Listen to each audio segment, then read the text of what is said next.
ఆడలుగా వాళ్ళు నిలబడితే వాళ్ళ పిల్లలు కుటుంబాలు వృద్ధి చెందుతాయన్న కాన్సెప్ట్తో అన్న ఎక్కువగా మహిళలకు చేయుతలేమని చెప్తా ఉంటారు మాకు. అందుకని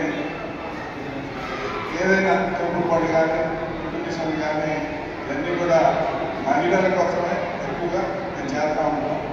అట్లానే ఎన్విరాన్మెంట్ ఎంపవర్మెంట్ మీద మా సేవలు కొనసాగుతున్నాయి. మా రవిసారు చేతన రవికిరణాలు, ఈ చేతన ఫౌండేషన్ అనేది మొత్తం ప్రపంచంలో 8 దేశాల్లో జరుగుతున్నాయి. మా రవిసారు 24/7 డేస్ సర్వీస్ చేస్తున్నారు ఈ చేతన ఫౌండేషన్ కోసం. ఇక్కడే కాదు, అమెరికాలో కూడా మా చేతన ఫౌండేషన్ సర్వీస్ కొనసాగుతున్నాయి.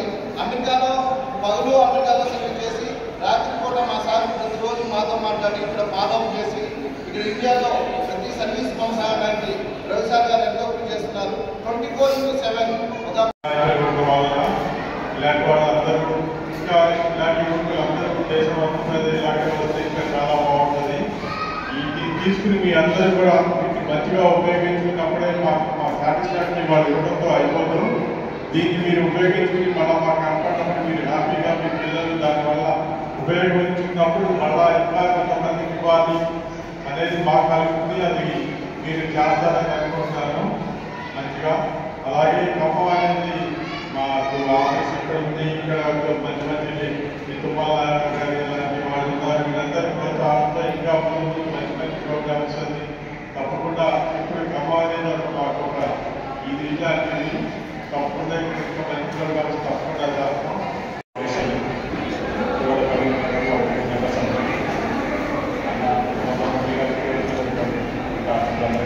ధన్యవాదాలు. మనం గుర్తుపెట్టుకోవాల్సింది ఏంటంటే ఇప్పుడు మిగతా ఫౌండేషన్ కానీ డబ్బులు ఎక్కువ మీకు మన దాంట్లో ఉన్న దాంట్లో కష్టాల్లో అవసరంలో ఉన్న వాళ్ళని గుర్తించి వాళ్ళ పిల్లలకు సాయం చేస్తే వాళ్ళ కాళ్ళ మీద వాళ్ళు నిలబడి వాళ్ళ కుటుంబాన్ని నిలబెట్టుకొని మీరు ఒక 45 సాయం చేయాలనే ఉద్దేశంతో ఒక సంకల్పం చేసుకొని అందరికీ పెద్ద కార్యక్రమం చేస్తున్నారు.